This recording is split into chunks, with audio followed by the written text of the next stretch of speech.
नारायणं नमस्कृत्यं नरं चैव नरोत्तमं देवीं सरस्वतीं व्यासं ततो जयमुद्रयेत् नष्टप्रायेषु अवत्रेषु नित्यं भागवतसेवया भगवति उत्तमश्लोके भक्तिर्भवति नैष्ठकी मुखं करोति वाचालं पुङ्गुं लङ्गाय देगिरिं यत्कृपातमहं वन्दे गुरुं दीनतारिणं परमानन्दं माधवं श्री चैतन्यमीश्वरम् ॐ नमो भगवते वासुदेवाय ओम नमो भगवते वासुदेवाय। ओम नमो भगवते वासुदेवाय। अज्ञानतिमिरान्धस्य ज्ञानाञ्जनशलाकया चक्षुरुन्मीलितं येन तस्मै श्रीगुरवे नमः।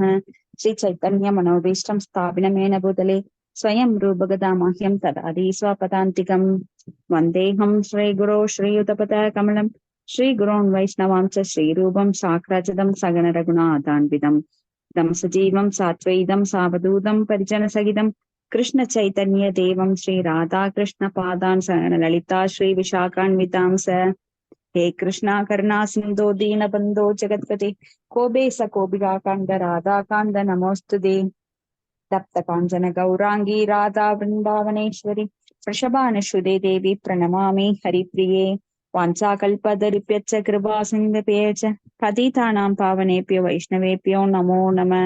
श्रीकृष्ण चैतन्य प्रभु नित्यानंद श्री अद्वैत गदाधर शिवासादि गौरभक्त वृंदा हरे कृष्ण कृष्ण कृष्ण हरे हरे हरे राम राम राम हरे हरे।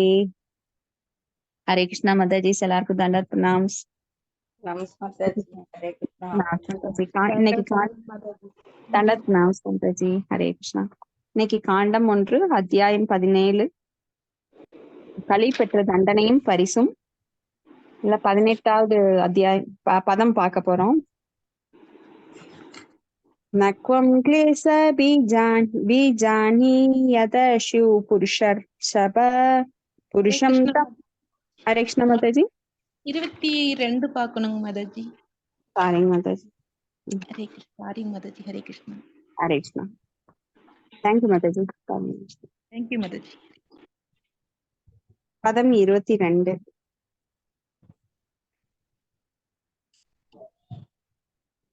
राजोवाच धर्मं प्रविशी धर्मज्ञ धर्मोऽसि वृषरूपधृक् यत्ता धर्म कृत स्थानं सूसकस्यापि तत् भवेत्।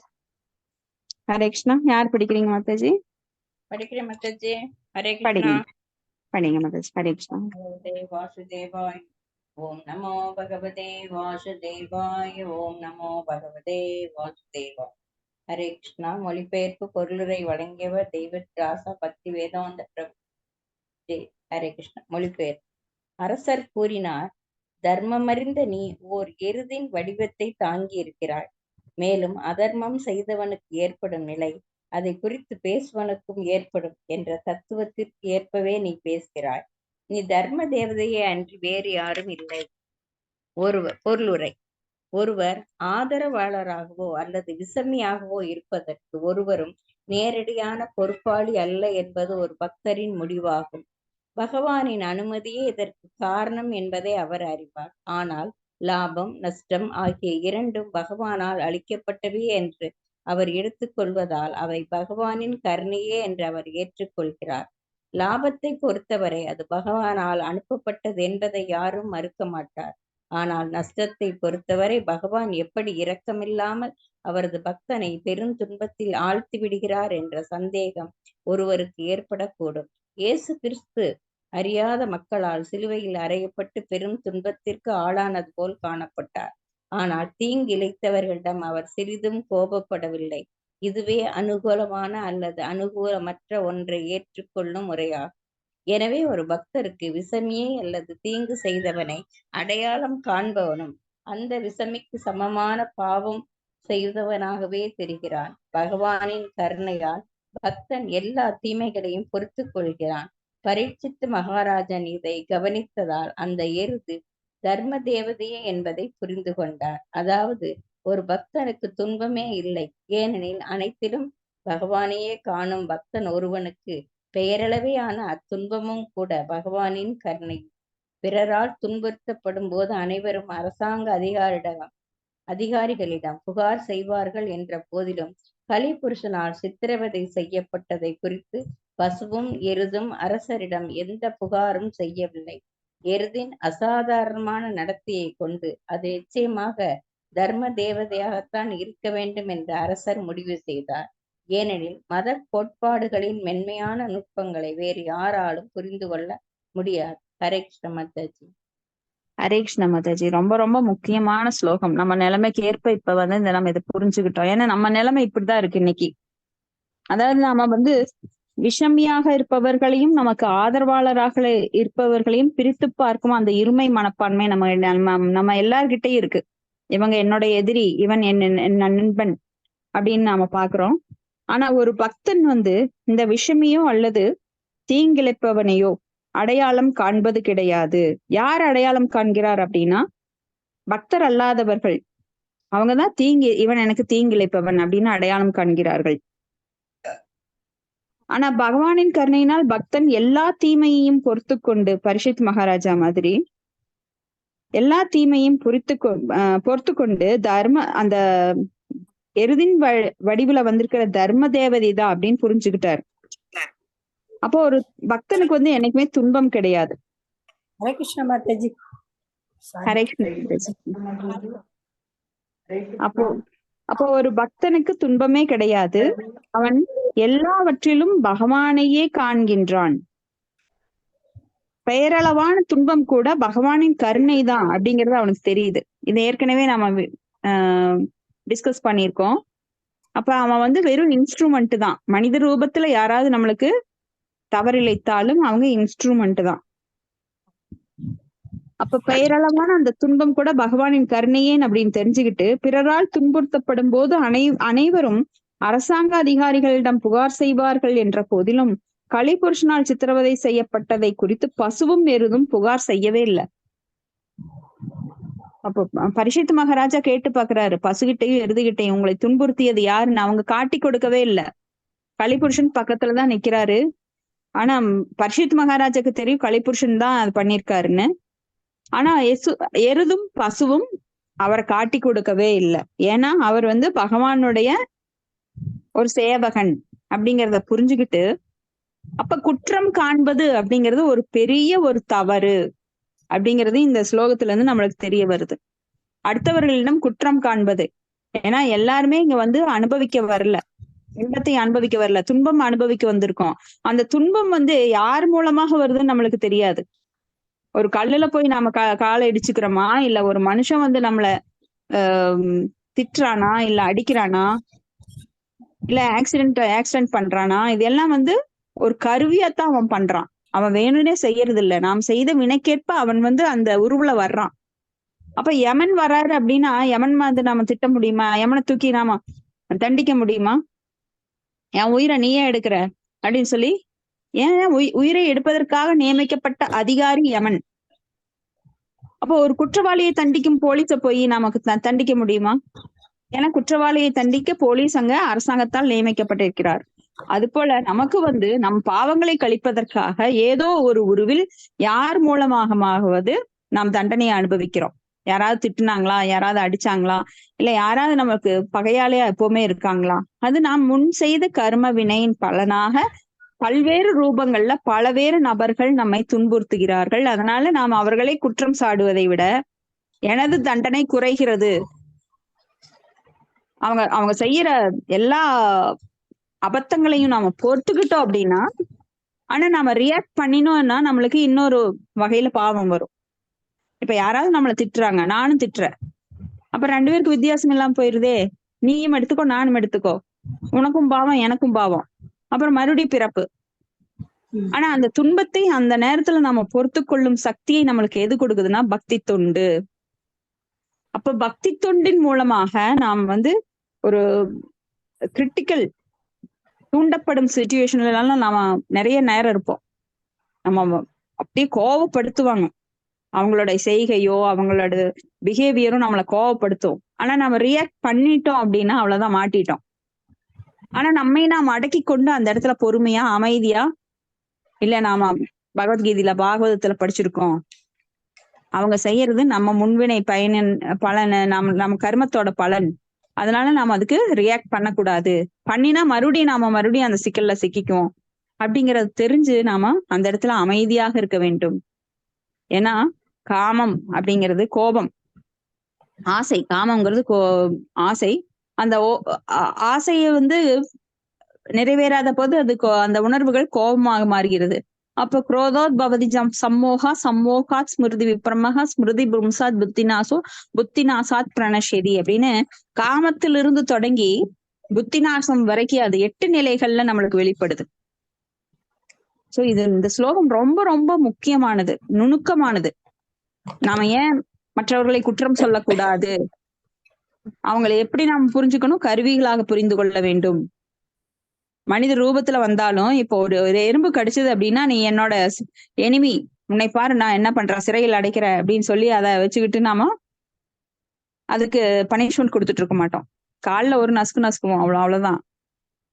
ஆனா இதே மனிதன் செஞ்சா அப்படின்னா அவனை நம்ம என்ன பண்றோம், மனசுல கருவிட்டே இருப்போம். நீ எப்படி எனக்கு அன்னைக்கு இந்த துரோகத்தை பண்ணுன, உன்னாலதான் எனக்கு இத்தனை கஷ்டம் அப்படின்னு சொல்லி அவனை மனசுல வச்சுட்டே இருப்போம். அது என்ன குப்பையாயிரும். அந்த குப்பை பழசாக என்ன ஆகும், நாற்றம் அடிக்க ஆரம்பிச்சிடும். நம்ம மனசுல இருக்கிற குப்பையை அகற்றணும் அப்படின்னா அப்போ அந்த இடத்துல பகவான் இருக்க மாட்டார். ஏன்னா நம்ம மனசுக்குள்ள 1000 குப்பை இருக்கு. அவன் மேல பகை, இவன் மேல பகை, அவ இப்படி இவ இப்படி குற்றம் சொல்லுகின்ற அந்த மனப்பான்கு நம்ம கிட்ட மனசுல குப்பைய வளர்த்திருக்கு. அந்த குப்பை நாற்றம் அடிக்கிறப்போ அந்த இடத்துல பகவான் இருக்க மாட்டார். அந்த குப்பைகளை எல்லாம் அகற்றி நம்மை தூய்மைப்படுத்த நம்ம மந்திரம் ஒரு பக்கம் சொன்னாலும் இன்னொரு பக்கம் என்ன பண்றோம், இந்த மாதிரி குற்றங்களை சேகரிக்கிறோம். அப்ப எப்படி பகவான் அங்க உட்கார முடியும்? நம்ம கிளீனே ஆகல, மனசுல எல்லாமே அழுக்கு இருக்கிற இடத்துல பகவான் இருக்க மாட்டார். எடுத்துக்காட்டா சூரியன் கதிர்கள் இருக்கும் இடத்துல வெளிச்சம் இருக்கும், ஆனா அது இல்லாத இடத்துல என்ன இருக்கும், இருட்டு இருக்கும். அப்ப நம்ம மனசுல இருட்டு அண்டி இருக்கு. அந்த இடத்துல வெளிச்சம் வர வைக்கணும்னா பகவானின் புனித நாமங்களை தொடர்ந்து சொல்லி பகவான் அமர்வதற்கு அதை கோயிலாக்கி சுத்தம் பண்ணி தரணும். கோயிலுங்கிறது பவித்திரமானது, தூய்மையானது. அந்த இடத்துலதான் பகவான் குடியிருப்பார். எங்க சுடுகாட்டுக்குள்ளேயோ நாம இல்ல குப்பை கூடங்கள்லயோ ஏதாவது சிலையை வச்சு வழிபடுறோமா? கிடையாது. கோயில்ல பூஜை புனஸ்காரங்கள் எல்லாம் பண்ணி பகவானுக்கு ஆராதனை எல்லாம் பண்ணி மங்களகரமாக எல்லா அபிஷேகங்களையும் பண்ணி அங்கதான் ஆவகானம் பண்றோம்.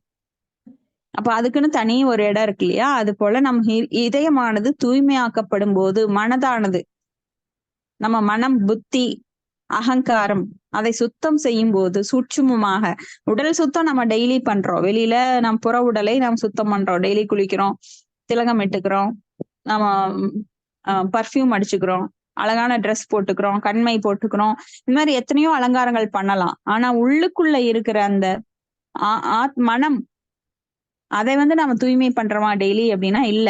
அதை தூய்மைப்படுத்துவதற்கு என்ன எளிய வழி? ஹரே கிருஷ்ண கிருஷ்ண கிருஷ்ண ஹரே ஹரே, ஹரே ராம ராம ராம ஹரே ஹரே என்ற மந்திரத்தை தொடர்ந்து நாம் உச்சரிப்பதன் மூலமாக நாம் தூய்மை அடைந்து அங்க நம்மளுடைய கெட்ட சுபாவங்களை எல்லாம் நம்ம நீக்கி அப்புறம் பகவானை உள்ள கொண்டு வரோம். இதுதான் பஜன கிரியா. முதல்ல ஸ்ரத்தா, அப்புறம் சாது சங்கா, அப்புறம் பஜன கிரியா, அப்புறம் அனர்த்த நிவர்த்தி அப்படின்னு ஒவ்வொரு ஸ்டேஜா நம்மளுக்கு மேல போக ஏற்பாடு செய்யறாங்க. பதம் 23. அதவா தேவ மயாயா நூனம் கதிரஹோச்சரா சேதசோ அவசாபி பூதானாமிதி நிச்சய. ஹரே கிருஷ்ணா. படிக்கிறேன் மாதாஜி. நான் படிக்கிறேன் மாதாஜி. ஹரே கிருஷ்ணா மாதாஜி. யாராவது ஒருத்தர் படிங்க மாதாஜி. நான் படிக்கட்டுங்களா? நமோ பகவதே வாசுதேவாய. ஓம் நமோ பகவதே வாசுதேவாய. ஓம் நமோ பகவதே வாசுதேவாய. மொழிபெயர்ப்பு பொருளை ஆசா பக்தி வேதாந்த சாமி பிரபாதிக்கு ஜெய். மொழிபெயர்ப்பு: இவ்வாறாக பகவானின் சக்திகள் நினைத்ததுக்கரியவை என்று முடிவு செய்யப்பட்டுள்ளது. மனக்கற்பனையாலோ வார்த்தை ஜாலங்களாலோ அவற்றை ஒருவராலும் மதிப்பிட முடியாது. முடிவாக அனைத்தையும் செய்பவர் பகவான் தான் என்பதை ஒரு பக்தர் அறிந்திருந்த போதிலும் அவர் ஏன் ஒரு வேஷதாரியை அடையாளம் கொண்டு கண்டுகொள்வதிலிருந்து விலகி இருக்க வேண்டும் என்ற கேள்வி எழுப்பப்படக்கூடும். முடிவாக அனைத்தையும் செய்பவரை அறிந்தும் ஒன்றை உண்மையாக செய்யாதவனை பற்றி அறியாதது போல் ஒருவர் காட்டிக்கொள்ளக்கூடாது. இச்சுலோகத்திற்கு விடை என்னவெனில், பகவானின் பிரதிநிதியாக செயற்படும் அவரது மாயசக்தியால் அல்லது ஜடசக்தியினாலேயே அனைத்தும் செய்யப்படுகின்றன என்பதால் பகவான்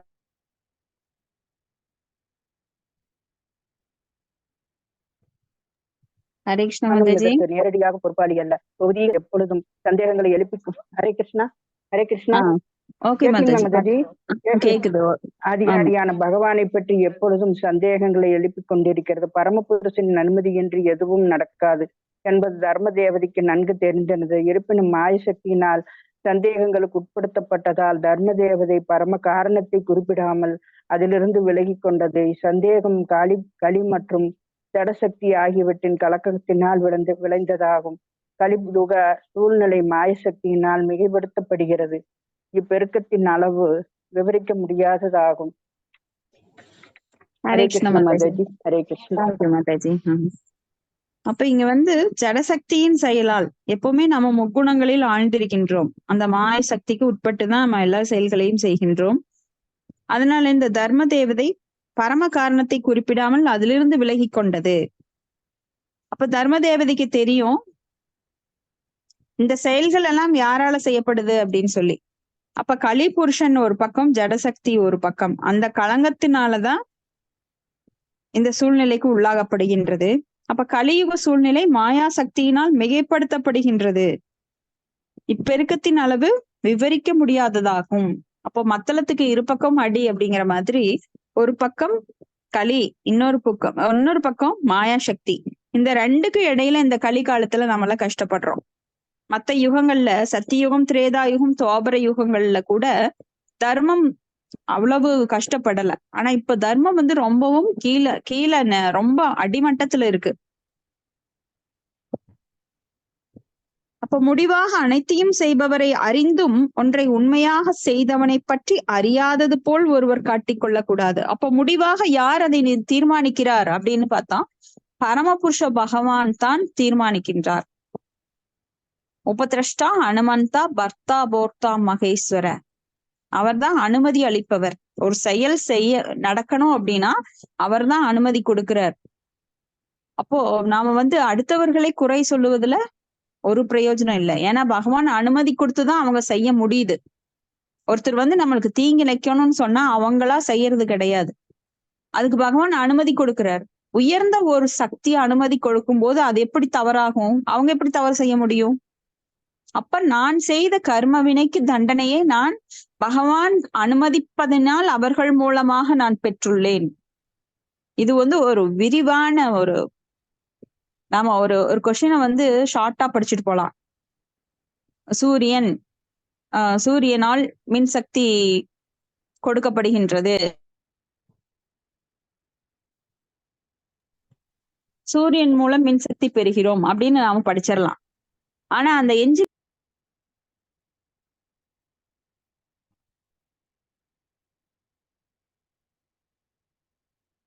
ஹரே கிருஷ்ணா மாதாஜி, சத்தமே இல்ல. ஹரே கிருஷ்ணா மாதாஜி போன் கட் பண்ணிட்டேன். அப்போ மின்சக்தி வருது அப்படின்னு ஒருத்தர் சாதாரணமா சொல்லிடலாம். ஆனா அந்த மின்சக்தி எவ்வாறு கிடைக்கிறது, அந்த சேனல்ஸ் எல்லாம் எப்படி அவங்க உருவாக்குறாங்க, அதுக்கு எவ்வளவோ வழிமுறைகள் இருக்கின்றது. ஸ்டெப் பை ஸ்டெப்பா நிறைய அவங்க செஞ்சாதான் அந்த மின்சக்தியை அவங்க சூரியனிடம் பெற முடியும். அப்போ ஒரே வார்த்தையில சொல்லிட்டு போனா ஒண்ணும் புரியாது. ஒரு என்ஜினியர் படிக்கணும் அப்படின்னா அவங்க டீட்டெயிலா படிப்பாங்க, அதை செய்முறைப்படுத்துவாங்க, அதன் மூலமா அனுபவம் பெறுவார்கள். அந்த அனுபவத்திலிருந்து தங்களை இன்னும் கொஞ்சம் படிப்படியா மாற்றி அந்த முறைகளை இன்னும் சரியாக, முதல்ல கொஞ்சம் ஆரம்பத்துல கொஞ்சம் ஓரளவுக்கு தான் செய்வாங்க, அப்புறம் கொஞ்சம் இம்ப்ரூவ் பண்ணுவாங்க, அப்புறம் டெவலப் பண்ணி நல்ல குவாலிட்டி பொருளை கொடுப்பாங்க. அது போல இங்க பகவான் அப்படின்னா ஒரு எனிமிட்டி அப்படின்னா எதிரி அப்படிங்கிற ஒருத்தரை மட்டும் பார்க்க கூடாது. அந்த எதிரி எதுக்காக நம்மளுக்கு அந்த காரியத்தை செய்தார், நமக்கு ஏன் நாம அவருக்கு என்ன துரோகம் பண்ணோம்? ஒண்ணுமே பண்ணலையே. ஆனா நம்மள ஏன் அவர் இப்படி படுத்துறாரு அப்படின்னு பார்த்தோம் அப்படின்னா, அதுக்கு பின்னாடி இருக்கிற விளைவுகளை நாம் பார்க்கணும். அதெல்லாம் சூட்சுமமானது. அதெல்லாம் நாம பார்க்க மாட்டோம். பார்க்கறதுக்கு நம்மளுக்கு நேரம் கிடையாது. அந்த எதிரிக்கு நான் போன ஜென்மத்துல நான் ஏதோ தவறு செஞ்சிருக்கேன், அதனால அவர் மூலமாக எனக்கு பகவான் இப்ப பனிஷ்மெண்ட் கொடுக்குறாரு. அப்படி ஏதாவது ஒரு சம்பந்த ஞானம் இருக்கணும். அப்படியே இல்லைனாலும் அந்த எதிரிக்கு நீங்க போன தடவை நீங்க செய்யல, ஆனா இந்த தடவை அந்த எதிரி உங்க மேல பொறாமையோட இருக்காரு. அதனால அந்த பொறாமையை நீ சரி செஞ்சுக்கோ. அப்போ உனக்கு பாவ விளைவுகளை ஏற்படுத்தி கொள்வதற்காக உன் மூலமா அவங்களுக்கு ஒரு தண்டனை தர்ற. அப்ப அந்த விளைவை நீ ஏற்றுக்கோ. அப்ப நம்ம கர்மாவை அவர் எடுத்துக்குவார். நாமளே இப்ப யாராவது பத்தி பேசுறோம் அப்படின்னா, நாம் அந்த பேச்சு நாம இப்ப சம்பந்தமே இல்லாம ஒருத்தரை பத்தி பேசுறோம். அப்ப 1% நாம அதுல இருந்து வாங்கிக்கிறோம் பாவத்தை. அதனாலதான் பௌதிகமான விஷயங்கள் நம்மளுக்கு அனுகூலமற்ற பலன்களை தருபவை. அதனால எப்பவுமே பௌதிக விஷயங்களை பத்தி நாம பேசவே கூடாது. ஏன்னா நம்மளோட பாகவதம் பகவத்கீதை படிக்கும்போது நாம அனுகூலமான விஷயங்கள் தருது, ஆனா பிரதிகூலமான விஷயங்கள் நம்மளுக்கு கிடைக்கிறது. இந்த மாதிரி அடுத்தவங்களை பத்தி பேசும்போது பிரதிகூலமான விஷயங்கள் நம்மளுக்கு பாவ விளைவுகள் கிடைக்கின்றது. அதனால எப்பவுமே ஜாக்கிரதையா இருக்கணும். அடுத்தவங்களை பத்தி பேசும்போது அவங்க கர்மாவை நாம வாங்கிடுறோம், பேட் கர்மாவை. அதை அவாய்ட் பண்ணிக்கணும். நீங்க பேசுறது மட்டுமல்ல, அதை கேட்கும் போதும் உங்களுக்கு பாவம் வந்துடும். யாரெல்லாம் மத்தவங்களை பத்தி பேசுறாங்களோ அவங்க கிட்ட நீங்க அதிகமா தொடர்பே வச்சுக்க கூடாது. அடுத்தது பதம் 24. தபாச்சௌச்சம் தயா சத்யம் இதி பாதா கிருதே கிருதா அதர்மாம் சைஸ்த்ரயோ பக்னா சம்ய சங்க மதைஸ்தவ. மாதாஜி நாம் படிக்க மாதாஜி. படிங்க மாதாஜி. பிரணாம்ஸ் மாதாஜி. பிரணாம்ஸ் மாதாஜி. மொழிபெயர்ப்பு பொருளை விளங்க தெய்வத்திரு ஆஷா பக்தி வேதாந்த சுவாமி செல்லா பிரபதகி ஜெய். சத்திய யுகத்தில் உனது 4 கால்களும் தவம், தூய்மை, தயை மற்றும் உண்மை என்னும் 4 கொள்கைகளால் நிலைநாட்டப்பட்டிருந்தன. ஆனால் தற்பெருமை, சிற்றின்ப வெறி மற்றும் குடிவெறி ஆகியவற்றின் உருவில் உள்ள அளவு கடந்த அதர்மங்களின் காரணத்தால் உனது 3 கால்கள் உடைந்து விட்டதாக தெரிகிறது. பொருளுரை: ஜீவராசிகள் எந்த அளவிற்கு மாயையின் கவர்ச்சிக்கு பலியாகிறார்களோ அந்த வீதத்திற்கேற்ப மாயா சக்தியால் அல்லது பௌதிக சக்தியால் ஜீவராசிகளின் மீது செயற்பட முடியும். வீட்டில் பூச்சிகள் விளக்கின் பிரகாசமான ஒளியால் வசீகரிக்கப்படுவதால் அவை நெருப்புக்கு பலியாகின்றன. அதே போலவே மாயை என்னும் தீக்கு இரையாகுவதற்காக மாயாசக்தி பந்தப்பட்ட ஆத்மாக்களை எப்பொழுதும் வசியப்படுத்தி கொண்டு இருக்கிறது. ஆனால் பந்தப்பட்ட ஆத்மாக்கள் மாயைக்கு பலியாகி விடாமல் அதை அகற்றிவிட வேண்டும் என்று வேத சாஸ்திரங்கள் எச்சரிக்கின்றன. அறியாமை இருளை நோக்கி செல்லாமல் ஒளியின் முன்னேற்ற பாதையில் செல்லும்படி வேதங்கள் நம்மை எச்சரிக்கின்றன. ஜடசக்தியின் மயக்கத்தை வெல்ல முடியாது, ஆனால் பகவானிடம் பூரண சரணாகதி அடைந்தவர்களால் அதை சுலபமாக வென்றுவிட முடியும் என்று பகவானும் எச்சரிக்கிறார். ஆனால் பகவானின் கமல பாதங்களில் சரணடைவதும் அவ்வளவு சுலபம் அல்ல. தவம், தூய்மை, தயை மற்றும் உண்மை ஆகியவற்றை மேற்கொண்டவர்களுக்கு மட்டுமே இத்தகைய சரணாகதி சாத்தியமாகும். முன்னேற்றமான நாகரிகத்தை குறிக்கும் 4 கொள்கைகளும் சத்திய யுகத்தில் முக்கிய அம்சங்களாகும்.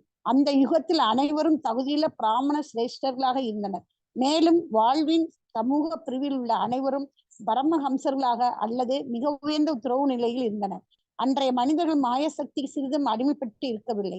கலியுகத்தின் ஆதிக்கத்தினால் பரம ஏழையும் கூட அவன் வைத்துள்ள செப்புக்காசை கொண்டு பெருமை பாராட்டுகிறான். ஆண்களை கவரும் நோக்கத்துடன் பெண்கள் மிகவும் கவர்ச்சியான முறையில் உடை அணிகின்றனர். ஆண்களோ மது அருந்துதல், புகைப்பிடித்தல், தேநீர் அருந்துதல் மற்றும் புகையிலை மெல்லுதல் போன்ற பழக்கங்களை கொண்டுள்ளனர். இப்பழக்கங்களே எல்லா அதர்மங்களுக்கும் மூல காரணங்களாகும். எனவே லஞ்சம், நேர்மையற்ற தன்மை மற்றும் உறவினர்களுக்கு சலுகை காட்டி ஆதரித்தல், குருதி சலுகை ஆகியவற்றை தடுப்பது சாத்தியமல்ல.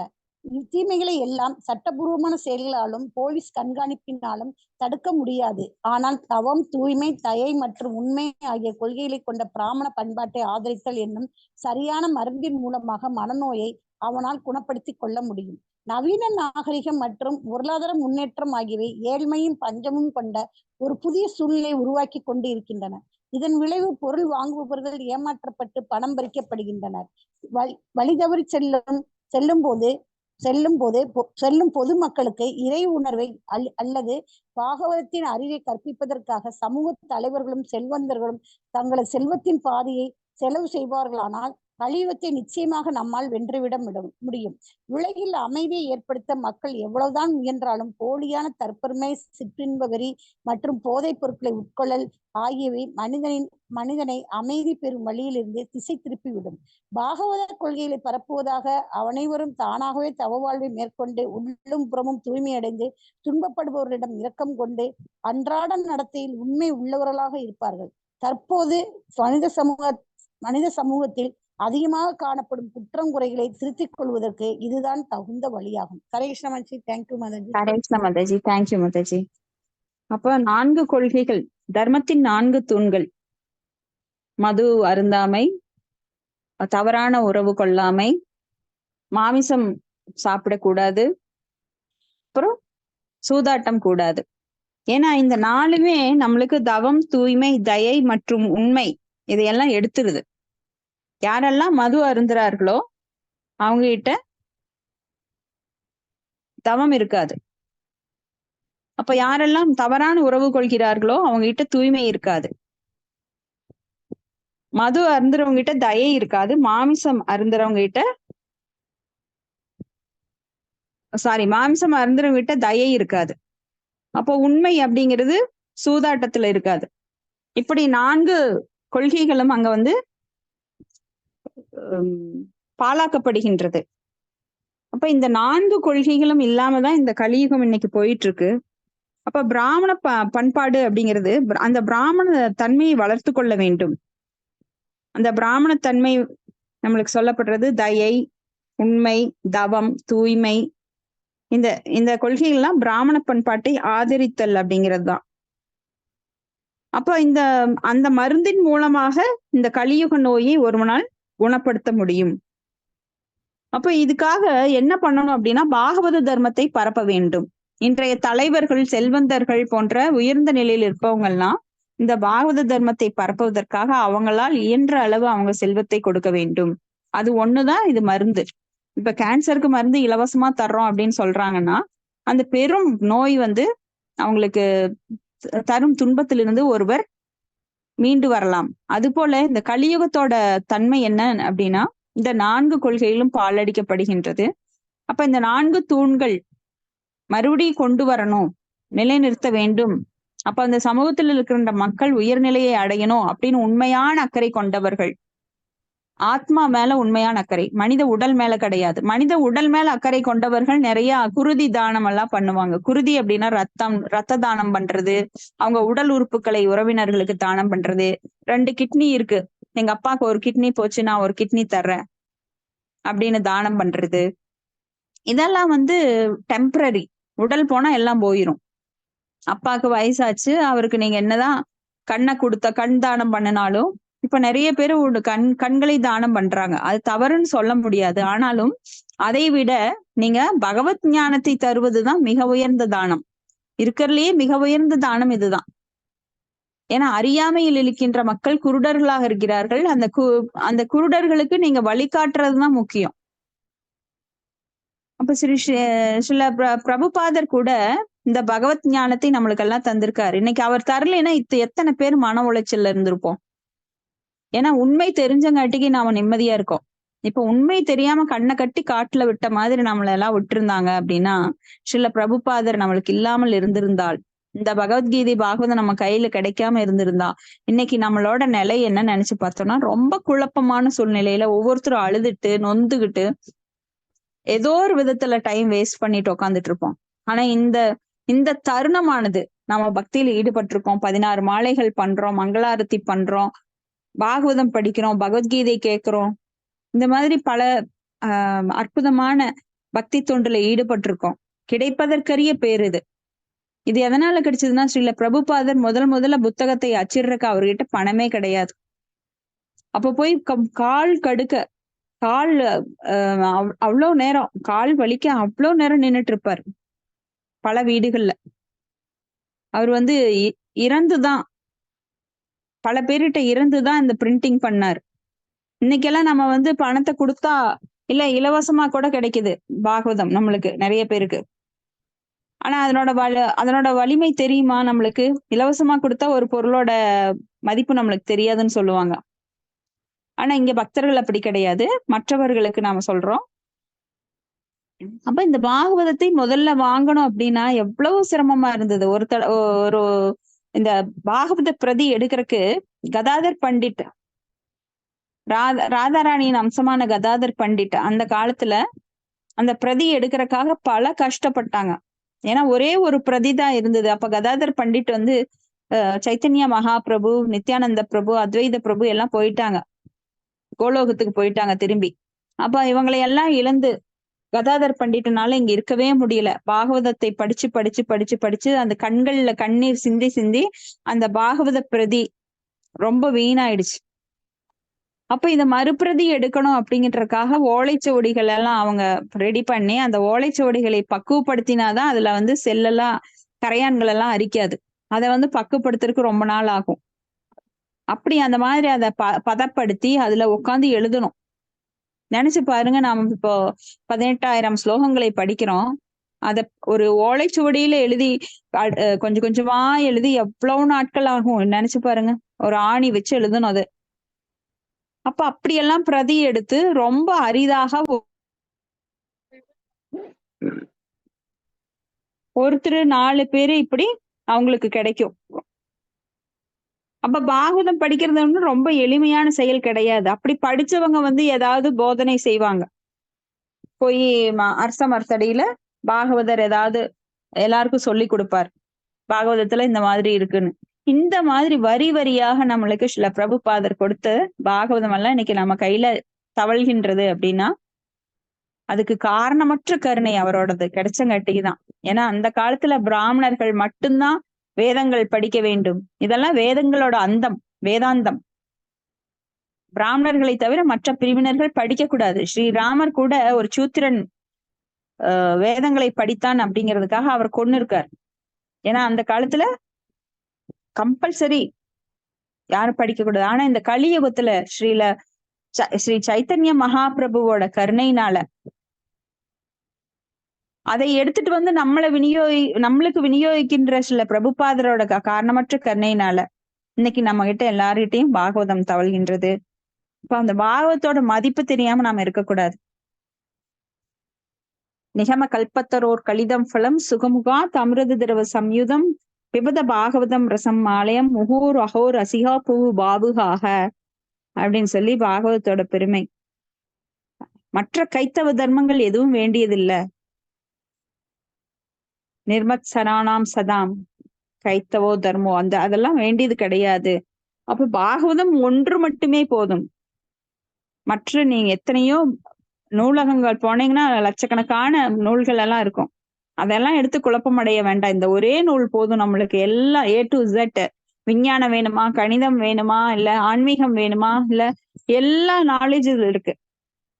அடுத்தது பதம் 25. இத்தானீம் தர்ம பாதஸ்தே சத்தியம் நிர்வர்த்தயேத் யத தம் ஜிக்ருஷதி தர்மோ அயம் அன்று தேனைதித கலி. நான் படிக்கிறேன். படிங்க. மொழிபெயர்ப்பு. இப்பொழுது உண்மை எனும் உனது ஒரே காலினால் நீ எப்படியோ நடமாடி வருகிறாய். ஆனால் வஞ்சகமாக செழிப்படைந்து வரும் கலிபுருஷன் அந்த காலையும் அழைத்துவிட முயல்கின்றான். பொருளுரை. மத கொள்கைகள் மனிதனால் கண்டுபிடிக்கப்பட்ட விதிமுறைகளாய் ஆதாரமாக கொண்டிருக்கவில்லை. மாறாக தவம், தூய்மை, தயை மற்றும் உண்மை எனும் முக்கியமான 4 கட்டுப்பாட்டு விதிகளை அவை ஆதாரமாக கொண்டுள்ளன. பொதுமக்களுக்கு குழந்தை பருவத்திலிருந்தே இக்கொள்கைகளை பயிற்றுவிக்க வேண்டும். தவம் என்றால் உடல் வருத்தத்தை தன்னிச்சையாக ஏற்றுக்கொள்வதாகும். உடலுக்கு இது அசௌகரியத்தை ஏற்படுத்தினாலும் ஆன்மீக தன்னுணர்வுக்கு இது உதவுகிறது. உபவாசம் இருப்பது இதற்கு நல்ல உதாரணமாகும். ஒரு மாதத்தில் 2-4 முறைகள் உபவாசம் இருப்பது ஒருவித தவமாகும். இந்த உபவாசத்தை வேறு நோக்கங்களுக்காக அல்லாமல் ஆன்மீக முன்னேற்றத்திற்காக மட்டுமே தன்னிச்சையாக ஏற்றுக்கொள்ள வேண்டும். தன்னுணர்வுக்காக அல்லாமல் வேறு நோக்கங்களுக்காக உபவாசம் இருப்பதை பகவத்கீதை கண்டிக்கிறது. 17.5.6 கண்டிக்கிறது. இதை போலவே மனத்திற்கும் உடலுக்கும் தூய்மை அவசியமாகிறது. உடல் தூய்மை ஓரளவிற்கு உதவக்கூடும். ஆனால் மன தூய்மை அவசியமாகும். பரமபுருஷரை துதித்து போற்றுவதால் மன தூய்மை சாத்தியமாகிறது. இதை செய்யாமல் மனதில் உள்ள அழுக்கை ஒருவராலும் சுத்தப்படுத்த முடியாது. இறை உணர்வற்ற சமுதாயத்திற்கு இறைவனை பற்றிய அறிவில்லை என்பதால் அதனால் மனதை தூய்மைப்படுத்த முடியாது. எனவே எவ்வளவு பௌதீக வசதிகளை அவர்கள் பெற்றிருந்தாலும் அவர்களிடம் நல்ல தகுதிகள் இருக்காது. ஒரு விஷயத்தின் பலனிலிருந்து அவ்விஷயத்தை நாம் எடை போட வேண்டும். கலியுகத்தில் மக்களுடைய நாகரிக முன்னேற்றத்தின் பலனாக இருப்பது அதிருப்தி ஆகும். எனவே அனைவரும் மன அமைதியை பெற ஆவல் கொண்டவர்களாக உள்ளனர். சத்திய யுகத்தில் மேற்குறிப்பிட்ட நல்வியல்புகள் மக்களுக்கு இருந்ததால் அவர்களது மன அமைதியும் முழுமை பெற்று விளங்கியது. திரேதா யுகத்தில் இந்த இயல்புகள் படிப்படியாக முக்கால் பாகமாக குறைந்துவிட்டன. இவை துவாபர யுகத்தில் பாதியாகவும் கலியுகத்தில் கால் பகுதியாகவும் குறைந்துவிட்டன. உண்மையின்மை பரவி வருவதால் இக்கால் பகுதியும் படிப்படியாக குறைந்து வருகிறது. தற்பெருமையினால் தவத்தின் பிரதிபலன் வீணாகிறது. பெண்களுடன் தொடர்பு கொள்ளும் அளவுக்கு அதிகமான ஆசையினால் தூய்மை வீணாகிறது. அளவுக்கு அதிகமான குடிவெறியால் தயை வீணாகிறது. மற்றும் அளவுக்கு அதிகமான பொய் பிரச்சாரத்தினால் உண்மை வீணாகிறது. பாகவத தர்மத்தை மீண்டும் உபயோகத்திற்கு கொண்டு வருவதன் மூலமாக எல்லா வகையான தீமைகளுக்கும் பலியாவதிலிருந்து மனித நாகரிகத்தை காப்பாற்ற முடியும். ஹரே கிருஷ்ணா. ஹரே கிருஷ்ணா. தேங்க்யூ மாதாஜி. இப்ப இங்க 4 விதமான தர்மம் இருக்கின்றது. அவை தவம், தூய்மை, தயை மற்றும் உண்மை. இந்த 4 கட்டுப்பாட்டு விதிகள் தான் நம்மளுக்கு ஆதாரம். அப்ப இங்க தவம் அப்படின்னா என்ன? தவம்னா காட்டுல போய் கண்ணை மூடி பாதி கண்களை மூடியும் மூடாமலும் உட்காந்து மூக்கின் நுனியை பார்த்து ஆக்ஞா சக்கரத்துல தங்கள் சிந்தனையை நிறுத்தி உடலை நேரா வச்சு முதுகெலும்பு நேரா இருக்கணும். கீழே மான் தோலோ புலித்தோலோ இருக்கணும். ஒரே ஒரு ஆடை மற்றும் அணிந்திருக்கணும். அப்ப கைகள் சின்முத்திரை வச்சிருக்கணும். கால்கள் ஆசனத்துல இருக்கணும். அப்ப அவனுக்கு சுற்றுச்சூழல் அந்த காட்டுக்குள்ள புலி கடிச்சிருமோ, யானை துரத்துமோ அப்படிங்கிற பயமெல்லாம் இல்லாம எல்லாவற்றையும் தாண்டி அவன் மனதை ஒருநிலைப்படுத்தணும். தங்கள் சக்கரத்துல சக்கரா அந்த சக்கரத்துல எல்லாம் அவன் தன்னுடைய ஞானத்தின் மூலமாக அவன் இதையெல்லாம் கட்டுப்படுத்தி யம நியம ஆச்சன பிராணியாமா பிரத்யங்கார தாரண சமாதி தியான அப்படிங்கிற வழிமுறைகள் எல்லாம் இருக்கு. தியானக்கு அப்புறம் சமாதி நிலை, கடைசியில தான் அவன் சமாதி நிலைக்கு வர முடியும். ஆனா பக்தி யோகத்துல அவன் தன் உறுப்புகளை எல்லாம் பக்தினாலேயே கண்ட்ரோல் படுத்துறான். அவன் ரொம்ப கஷ்டப்பட்டு அதை கண்ட்ரோல் படுத்தணும்னு நேரடியா செய்யறது கிடையாது. ஆனா மறைமுகமா பகவானை நினைப்பதன் மூலமா பகவானே அவனுக்கு அந்த சக்தியை தர்றாரு. அப்ப பக்தி யோகம் பண்ணும்போது உடல் உறுப்புகள் தானாகவே கண்ட்ரோல் அடையுது. இப்ப நீங்க ஹரே கிருஷ்ண மந்திரம் சொன்னவங்களுக்கெல்லாம் இந்த அனுபவம் இருக்கும். தொடர்ந்து மந்திரத்தை உச்சரிக்கும் போது நம்மளுக்கு வேண்டாத பொருட்களை சாப்பிட்றதோ இல்ல வேண்டாதவற்றை பார்ப்பதோ, நாம நிறைய பேர் இப்போ டிவி பாக்குறது கிடையாது, நாம வெளியில போய் சாப்பிடுறது கிடையாது, ஷாப்பிங் பண்ணணுங்கிற ஆசை கிடையாது. அப்படியே பௌதிகத்திலிருந்து நாம விடுபடுகின்றோம். ஏன்னா இது பக்தி தொண்டுனா பவர் அவ்வளவு ஜாஸ்தி. ஆனா இந்த வலுக்கட்டாயமா நம்மளை உடல் புலன்களை கட்டுப்படுத்தணும்னு இந்த மாதிரி யம நியம ஆச்சனை அந்த யோகத்துல போறவங்க கண்டிப்பா ஒரு நாளைக்கு அவங்க மனசுல ஏதாவது ஒரு உணர்ச்சி வரும்போது எல்லாவற்றிலும் அவங்க அந்த பைப்பை கட்டாயமா போட்டு நாம அடைச்சு வைக்கிற மாதிரி ஒரு சமயம் அது வெடிச்சு பீரிட்டு எழுவது போல அவங்க உணர்ச்சிகள் மாறி போகுது. ஆனா நம்மளுக்கு எல்லாம் இங்க கட்டாயப்படுத்துறது கிடையாது புலன்களை. ஆனா புலன்கள் தானாகவே பல்லு புடுங்கின பாம்பு மாதிரி இங்க ஆயிருது. யாரெல்லாம் பக்தி தொண்டில் தொடர்ந்து ஈடுபடுகிறார்களோ அவங்களுக்கு பாம்புக்கு பல்ல புடுங்கிட்டா என்ன ஆகும்? அதனோட வீரியத்தன்மை போயிடும். அப்ப பாம்பு மேல பார்த்தா பயமா இருக்கும், ஆனா அது ஒண்ணும் செய்ய முடியாது. அது மாதிரி இங்க காமமானது அடக்கப்பட்டு விடுகிறது பக்தனுக்கு. அப்ப இந்த கலியுக மக்களுக்கு நாகரிக முன்னேற்றத்தின் பலனாக இருக்கிறது இங்க அதிருப்தியா தான் இருக்கு. எனவே மன அமைதியை பெற ஆவல் கொண்டவர்கள் நிறைய பேரு என்ன பண்ணணும்? இந்த மாதிரி தவத்தை மேற்கொள்ள வேண்டும். ஏகாதசி விரதங்கள் மாசத்துல 2 நாட்கள் இப்ப அது வந்து சயின்டிபிக்கா ப்ரூவ் பண்ணிருக்காங்க. இந்த நாட்கள்ல விரதம் இருந்தாக்க அது அது ஏதோ சந்திரனோட ஆதிக்கம் இதெல்லாம் சயின்டிஸ்ட் சொல்றாங்க. இந்த நாள்ல விரதம் இருந்தாக்க உடம்புல இருக்கின்ற கழிவுகள், கொலஸ்ட்ரால்னு சொல்லுவோம், அதெல்லாம் போய்தான் அங்கங்க பிளாக் பண்ணி நம்மளுக்கு ஹார்ட் அட்டாக் வர்றது, கல்லீரல் வேலை செய்யாம போறது, எங்க வேணா அத பிளாக் போய் அடைக்கலாம். மூளையில இருந்து கால் வரைக்கும் நரம்புகள்ல அது போய் அடைக்கிற இடத்துல பல வலிகள் வரலாம். மூளையில போய் அடைக்கிறப்பதான் இந்த ஸ்ட்ரோக் எல்லாம் வருது. அப்ப இதெல்லாம் நம்மளுக்கு அந்த கொலஸ்ட்ரால் வராம இருக்கணும் அப்படின்னா அந்த உடம்புல இருக்கிற கழிவுகளை வெளியேற்ற வேண்டும். அப்ப இந்த 2 நாள் உபவாசம் இருக்கும்போது அந்த கொலஸ்ட்ரால் எல்லாம் சுத்தம் செய்யப்படுது. இதுதான் இன்னைக்கு சயின்டிபிக்கா இருக்கிறத இன்னைக்கு ப்ரூவ் பண்றத அன்னைக்கு நம்ம முன்னோர்கள் வந்து இயற்கையாகவே வேதத்தின்படி செஞ்சாங்க. அப்ப அந்த 2 நாட்கள்ல உபவாசம் இருக்கிறதுனால நம்ம உடம்புக்கு ஆரோக்கியம் கிடைக்கிறது. அத வந்து எப்படி இந்த உண்மையை எப்படி இதோட கொண்டு வந்திருக்காங்க, ஆன்மீகத்தோட கொண்டு வந்திருக்காங்க பாருங்க. அதுதான் முன்னோர்களுடைய ஒரு அறிவு. ஆனா முன்னோர்கள் எல்லாம் ஒண்ணும் கிடையாது. நான் தான் இப்போ பாருங்க, முன்னோர்கள் எல்லாம் பைக் வச்சிருந்தாங்களா, கார் வச்சிருந்தாங்களா, மாட்டு வண்டியில தானே போனாங்க அப்படின்னு கேலி பேசுவாங்க. ஆனா அவங்ககிட்ட இருந்த இந்த நிம்மதி இப்ப யாருக்காவது இருக்கா சொல்லுங்க? கிடையாது. ஏன்னா அவங்க எல்லாம் ரொம்ப பரந்த மனப்பான்மையுடன் கூட்டு குடும்பமா வாழ்ந்தாங்க. இப்ப இருக்கிற புருஷன் பொண்டாட்டி ஒருத்தரே இருந்தா கூட அவங்க அடிச்சுக்கிறாங்க. குழந்தைகளை சரியா வளர்க்க தெரியறது கிடையாது. அன்னைக்கு தாத்தா பாட்டிங்க எல்லாம் இருந்தாங்க, கதை சொன்னாங்க. அன்னைக்கு இருந்த ஆரோக்கியம், உடல் ஆரோக்கியமோ மன ஆரோக்கியமோ இப்ப யாருகிட்டையும் கிடையாது. ஆனா முன்னேற்றம்னு சொல்றாங்க. வெறும் வாகனங்கள்லயோ இயந்திரங்கள்லயோ முன்னேற்றம் கிடையாது. மனுஷனோட மனசுல இருக்கணும் முன்னேற்றம். மனிதனோட வாழ்வுல அந்த ஆத்ம தத்துவத்துல இருக்கணும் முன்னேற்றம்.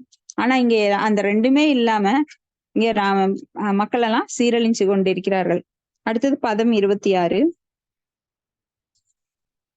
இயம் ச பூமிர் பகவதா ஞாசிதோரு பராசதி ஸ்ரீமத்பிஸ்தத் பத ஞாயை சர்வத கிருதகௌதுகா. மொழிபெயர்ப்பு: பரமபுருஷராலும் மற்றவர்களாலும் பூமியின் பாரம் குறைந்ததில் சந்தேகமில்லை. பூமியில் அவர் அவதரித்திருந்த போது மங்களகரமான அவரது அடிச்சுவடுகளினால் எல்லா நன்மைகளும் நிகழ்ந்தன. இப்ப பகவான் இருக்கும்போது எல்லா பக்கமும் தூய்மைதான். ஏன்னா கோள்கள் எல்லாமே அந்தந்த இடத்துல நிலை நின்னுக்கும், நல்ல இடங்கள்ல. அப்ப அவருக்கு வந்து எந்த தோஷங்களும் கிடையாது. சனி தோஷம், கிராக தோஷம், கேது தோஷம். ஏன்னா பகவான் தான் அதை படைச்சாரு. அப்ப பகவான் படைச்ச தேவர்கள் எல்லாருமே பகவானுக்கு ஃபேவரா இருக்கிறாங்க. அப்போ அவங்க போய் பகவான் வர்றப்போ எல்லாரும் மங்களகரமான இடத்துல அவங்க போய் உக்காந்துக்கிறாங்க. அப்ப பகவான் என்றும் மங்களமானவர், அபாவவித்த, அப்பிரமேய அப்படின்னு பௌதிக புலன்களால் அவர் என்றும் அடையாளம் காண முடியாதவர். நம்ம பௌதிக அறிவுக்கு அப்பாற்பட்டவர். நம்ம பௌதிக அறிவுனால் அவரை புரிந்து கொள்ள முடியாது. அப்படி எத்தனையோ வேர்டு நாம பாக்குறோம். அப்ப அனசூயவே அப்படின்னு பகவான்கிட்ட யாருக்கெல்லாம் பொறாமை இருக்கின்றதோ அவர்கள் பகவானை புரிந்து கொள்ள முடியாது. பொறாமையற்ற மனிதர்களால் மட்டுமே பகவானை புரிந்து கொள்ள முடியும். ஏன்னா பொறாமப்பட்டுதான் அவர்கிட்ட இருந்து நாம் விலகி வந்திருக்கோம். நீ மட்டும்தான் ஆட்சியாளரா, நான் ஆகக்கூடாதா? என்னமோ முடவன் தேன் கொம்புக்கு ஆசைப்பட்ட மாதிரி. அப்போ எனக்கே முடியாது. ஏன்னா நான் அணுவில அணு, பகவானோ விபுவுல விபு. ஆனா அவர் அனுபவிக்கிறது நான் அனுபவிக்கணும்னு நினைச்சா எப்படி எத்தனை ஏணி வச்சாலும் எட்டாது. அப்படி நினைச்சுதான் நாம இங்க வந்திருக்கிறோம், வீழ்ந்துட்டோம் பௌதிக உலகத்துல. ஆனா பகவானை போல அனுபவிக்கின்ற மனப்பான்மை நம்மளுக்கு தோல்வியை ஏற்படுத்துகின்றது திரும்ப திரும்ப. அவர்கிட்ட இருக்கிற சக்தி நம்ம கிட்ட இருந்தா அவ்வளவுதான். நான் கண்ணிலேயே எல்லாத்தையும் எரிச்சிருவேன். என்னை யாராவது திட்டுனாங்கன்னா இப்படியே முறைச்சேன்னா எல்லாம் எரிஞ்சிருவாங்க. ஏன்னா எங்கிட்ட இருக்கிற துர்புத்தி பகவான்கிட்ட கிடையாது. பகவான் என்றும் தூய்மையானவர். அவன் எல்லாரையும் எத்தனையோ கோடி ஜென்மங்களாக பொறுத்து கொண்டிருக்கிறார். நாம செய்யற எத்தனையோ துரோகத்தை பொறுத்துட்டே இருக்கிறார். அவர் நினைச்சா எப்பவோ எரிச்சிருக்கலாம் நம்மள. ஆனா நம்மளுக்கு அந்த சக்தி இருக்கட்டும். நாம என்ன பண்ணுவோம், பக்கத்து வீட்டுக்கார ஏதாவது கல்ல தூக்கி போட்டானா அவ்வளவுதான், கண்ணுலயே முறைச்சு எரிச்சிருவோம். அதனாலதான் நம்மளுக்கு அந்த பவர் இல்ல, இருக்கவும் முடியாது. நம்ம பகவானை போல யாராலும் ஆக முடியாது. அடுத்தது அபவுர்ஷேய. அடுத்தது பதம் 27. சொச்சதி அஸ்ருகலா சாத்வி துர்பகே வோக்திதா சதி அப்ரஹ்மன்யாம் நிருப வியாஜாச்சூத்ரா போஷ்யந்தி மாம் இதி. ஹரே ஹரே கிருஷ்ணா. கிருஷ்ணா. ஹரே கிருஷ்ணா. நான் படிக்கிறேன் மாதாஜி. படுங்க மாதாஜி. ஓம் நமோ பகவதே வாசுதேவாய. மகாஷலர் பிரபாத் கி ஜெய். மொழிபெயர்ப்பு. துரதிருஷ்டவசமாக பரமபுருஷரால் கைவிடப்பட்ட குற்றமற்ற பூமி தேவி இப்பொழுது அரசர்களைப் போலவே நடிக்கும் தாழ்ந்த பிறவியினரால் ஆண்டு அனுபவிக்கப்படுவதனால் அது எதிர்காலத்தை எண்ணி கண்களில் கண்ணீருடன் வருந்திக் கொண்டிருந்தார்கள். பொருளுரை. சாஸ்திரங்கள் அல்லது துன்பப்படுவர்களை பாதுகாக்கும் தகுதியுடையோரு நாட்டை ஆள வேண்டியவர்கள் ஆவார். பயிற்சி பெறாத தாழ்ந்த வகுப்பினர் அல்லது துன்புறுப்பவர்கள் பாதுகாக்கும் நோக்கம் இல்லாதவர்கள் நிர்வாக பொறுப்பில் அமர்ந்திருக்க கூடாது. துரதிருஷ்டவசமாக கலியுகத்தில் பயிற்சி பெறாத தாழ்ந்த வகுப்பினர் தங்களுக்கு கிடைக்கும் அதிக வாக்குறுதியினால் ஆட்சி பொறுப்பினை அமர்ந்து கொள்கின்றனர். இவர்கள் துன்புறுபவர்களை பாதுகாப்பதற்கு பதிலாக யாராலும் பொறுத்து கொள்ள முடியாத ஒரு சூழ்நிலையை உருவாக்கி விடுகின்றனர். இத்தகைய நிர்வாகிகள் பிரஜைகளுக்கு கிடைக்க வேண்டிய எல்லா வசதிகளையும் தாங்களே சட்டவிரோதமாக அனுபவிக்கின்றனர். இதனால் குற்றமற்ற பூமி தாய் தனது மக்கள்களையும் மிருகங்களையும் பரிதாபமான நிலையில் இருந்து கண்டு அழுகின்றன. இதுதான் கலியுகத்தின் எதிர்காலமாக இருக்கும். அப்பொழுது அதர்மம் மிகவும் மேலோங்கி இருக்கும். மேலும் அதர்மங்கள் ஒழிப்பதற்கு பொருத்தமான ஓர் அரசர் இல்லாத நேரத்தில் மக்கள் ஸ்ரீமத் பாகவதத்தை ஒழுங்காக திட்டமிட்டு முறையில் போதிப்பதால் லஞ்ச ஊழல், ஒழுக்கக்கேடு, அச்சுறுத்தி பணம் பறித்தல் போன்றவற்றின் மங்களகரமான சூழ்நிலையை தெளிவடைந்து விடும். ஹரே கிருஷ்ணா மாதாஜி. தேங்க்யூ மாதாஜி. ஹரே கிருஷ்ணா. தேங்க்யூ மாதாஜி.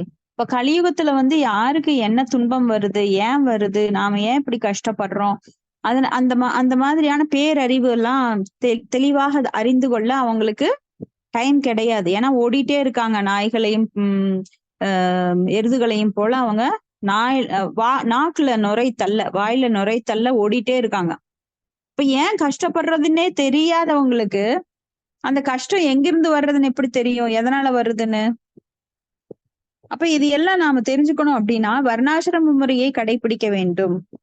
வர்ணாசிரமம் அப்படிங்கிறது வேதத்தினோட ஆரம்பம். இறுதி நிலை என்ன?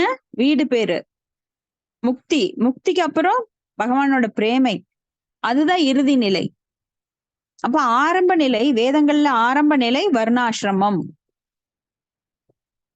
அப்ப சத்திரியர்கள் துன்பப்படுபவர்களை பாதுகாக்க வேண்டும். ஆனா இன்னைக்கு என்ன நடக்குது? சத்திரியர்கள் அப்படின்றவங்க யாரு? ஆட்சி புரிபவர்கள். இப்ப ஆட்சி புரிபவர்கள் எல்லாமே சூத்திரர்களா இருக்கிறாங்க. அவங்க எந்த ஒரு வேதங்களையும் படிக்கிறது கிடையாது. மக்களை எப்படி ஆள வேண்டும் என்ற ஒரு தகுதியே இல்லாதவங்க மேல போய் உக்காந்துட்டு அர்ப்பனுக்கு வாழ்வு வந்தா அர்த்தராத்திரியில கொடை பிடிப்பேன்னு சொல்லிக்கிட்டு அவங்க என்ன பண்றாங்க? மக்கள் கொடுக்கும் வரி பணத்தை தங்க வீட்டுக்கு அனுப்பிடுறாங்க. அவங்களுக்கு போக மிச்சம் இருந்தா ரோடு, அந்த ரோடு பாத்தீங்கன்னா 10 வருஷம் வர வேண்டிய ரோடு 1 வருஷத்துலயே 4 மழை பெஞ்சதுன்னா பல்ல இழிச்சிரும். அப்போ அவங்க கட்டுற பாலங்கள் எல்லாம் பாத்தீங்கன்னா ஒரு 100 ஆண்டுகள் இருக்க வேண்டியது. அன்னைக்கெல்லாம் அணை கட்டுனாங்க. அன்னைக்கு கட்டின அணைகள் எல்லாம் அவ்வளவு ஸ்ட்ராங்கா இருக்கு. கரிகால் சோழன், அந்த ராஜராஜ சோழன் கட்டின கல்லணை எல்லாம் அவ்வளவு ஸ்ட்ராங்கா இருக்கு. ஆனா அதுக்கப்புறம் கட்டின அணைகள் எல்லாம் இன்னைக்கும் பாத்தீங்கன்னா அதுக்கு மறுபடியும் பேட்ச் ஒர்க்குக்கே அவ்வளவு செலவு பண்ணுது அரசாங்கம். அதுக்குன்னே கஜானா காலி ஆயிரும். ஏன்னா அப்படியெல்லாம் போட்டு கணக்கு போட்டு இவங்க வீட்டுக்கு அதெல்லாம் போயிடும். இப்படி பல ஊழல்கள் நடந்துட்டு இருக்கு. அப்ப வேலியே பயிரை மேய்வது போல இவரு யுதிஷ்ட மகாராஜாவை ஒரு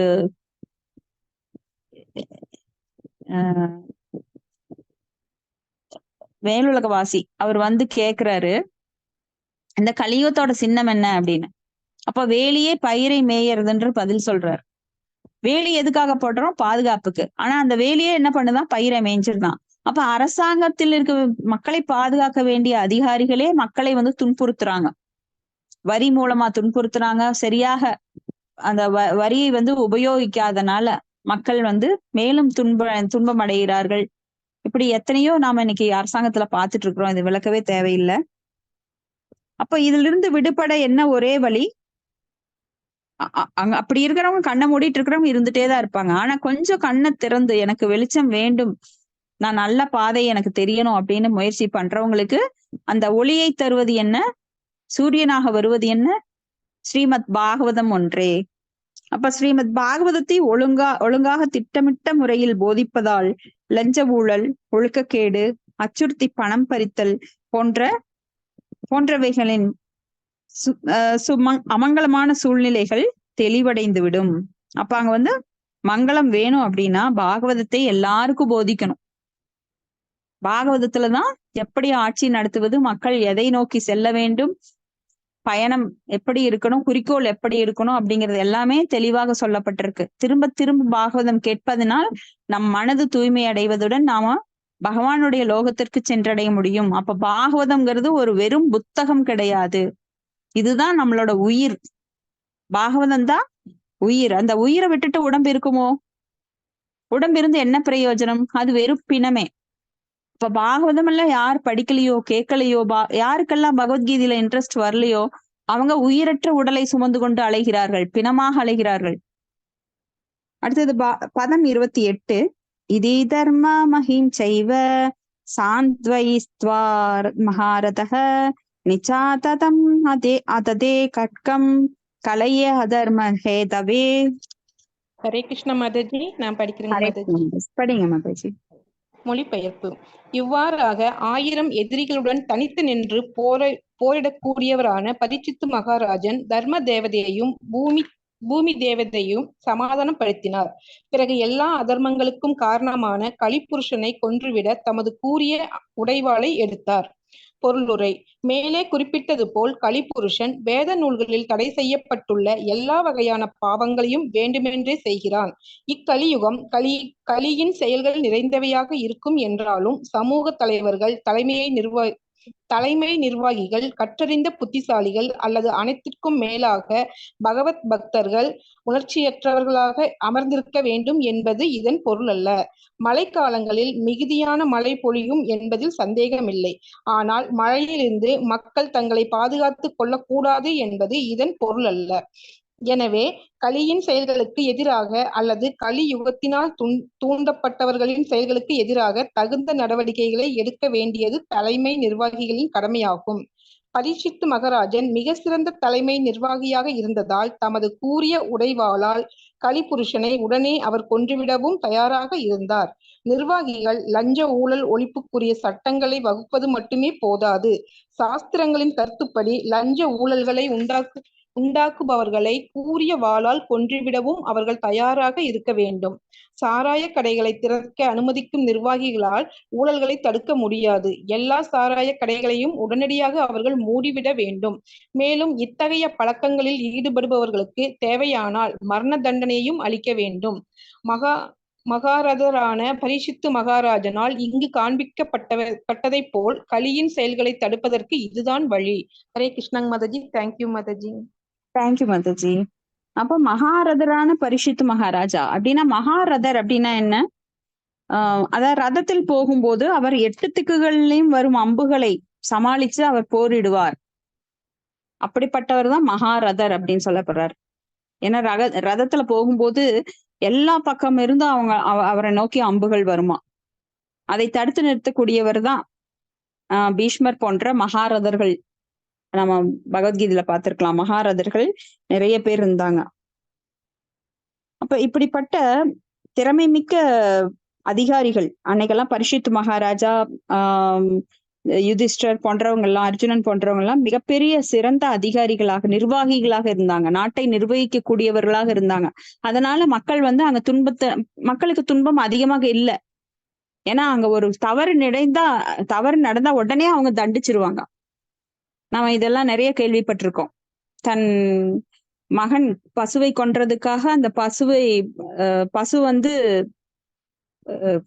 பசு கன்றை கொன்றதுக்காக அந்த பசுவை போய் அரசனிடம் நீதி கேட்டது. உடனே தன்னோட மகனை அந்த தேர்லயே வச்சு கொன்னுட்டான்.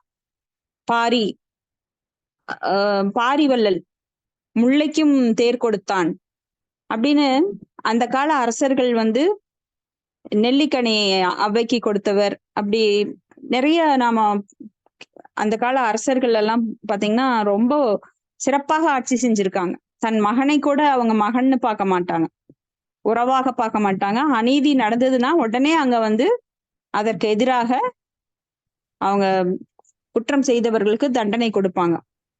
சிபி சக்கரவர்த்தி, ஹரே கிருஷ்ண மத்தாஜி. ஆமாங்க மாதாஜி. சிபி சக்கரவர்த்தி இந்த மாதிரி பெரும் பெரும் அரசர்கள் தர்மவான்களாக இருந்தார்கள். அதன் மூலமா மக்களுக்கு அங்க அமைதியான ஆட்சி நிலவியது. குற்றம் செய்பவர்கள் உடனே தண்டிக்கப்படுவாங்க, கழுவுல ஏற்றப்படுவாங்க. அப்ப இன்னைக்கு கூட அந்த மாதிரி பல நாடுகள்ல நீங்க முஸ்லிம் கண்ட்ரிகளுக்கெல்லாம் போனீங்க அப்படின்னா அங்கெல்லாம் தவறு செஞ்சா உடனே ரோட்லயே அவங்களுக்கு தண்டனை கொடுத்துருவாங்க. உடனே மக்களுக்கு என்ன ஆகும்னா அங்க பாக்குறவனுக்கு அச்சம் வரும்.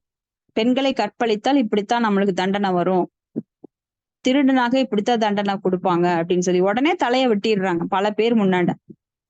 ஆனா நம்ம இந்தியால எல்லாம் பாத்தீங்கன்னா கருணையின் அடிப்படையில் விடுதலை பண்றோம் அப்படின்னு எல்லாம் சொல்லி அவனை ரொம்ப நாள்ல ஜெயில வச்சு அவன் சட்டத்தில் ஓட்டைகள் மூலமாக பெயில்ல போறேன்னு சொல்லி காலத்தை கடத்தி அப்படியே எஸ்கேப் ஆயிடுவானுங்க. கோடிக்கணக்கா லஞ்சம் சம்பாதிக்கிற அந்த அரசியல்வாதியும் அவன் வந்து வெளியில தான் நல்லா ஆட்சி பண்றேங்கிற பேர் வழியில எல்லாரையும் கொடுமைப்படுத்திட்டு, ஆனா அவன் வந்து சொத்துக்களை சேகரித்துட்டு பெரிய பெரிய கார்ல வளம் வந்துட்டு இருக்காங்க. ஆனா நிறைய மக்கள் வந்து இன்னும் அதனால துன்பப்பட்டுட்டு தான் இருக்காங்க.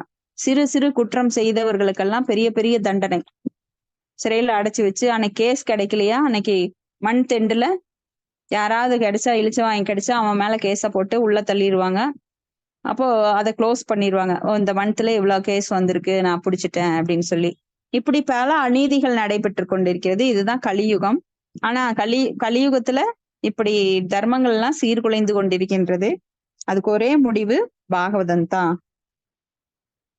இப்ப சாராய கடைகளை எல்லாம் உடனடியா மூட வேண்டும் அப்படின்னு சொல்லப்பட்டிருக்கு. ஆனா உடனடியா மூடுனா அடுத்த தடவை அவன் ஆட்சிக்கே வரமாட்டான். அதனால அவன் மூடவே மாட்டான். அப்படியே சொல்லியிருந்தாலும் நான் எங்க சொன்னேன் அப்படின்னு சொல்லி மறைச்சிருவாங்க. அப்ப சாராய கடைகளை இன்னும் வரைக்கும் குறைக்கிறோம்னா சொல்லுவாங்க சிலர். ஆனா அதையும் குறைச்சப்பாடு இல்ல, இன்னும் அதிகமாக்கிட்டு தான் போறாங்க. எவ்வளவுதான் மக்களோட வாழ்க்கை அதனால சீர்குலைஞ்சாலும் அவங்களுக்கு அதை பத்தி கவலை இல்லை. அவங்க கஜானா நிறைஞ்சா போதும். ஏன்னா அதை மூடினா அரசாங்கத்துக்கு வருமானம் கிடையாது, அதுலதான் வருமானமே வருது. அந்த வருமானத்துல இவங்க வீட்டுக்கு நிறைஞ்ச உடனே மக்களுக்கு மீதி பணம் வருது. இப்படி ஆட்சி போய் கொண்டிருக்கிறது.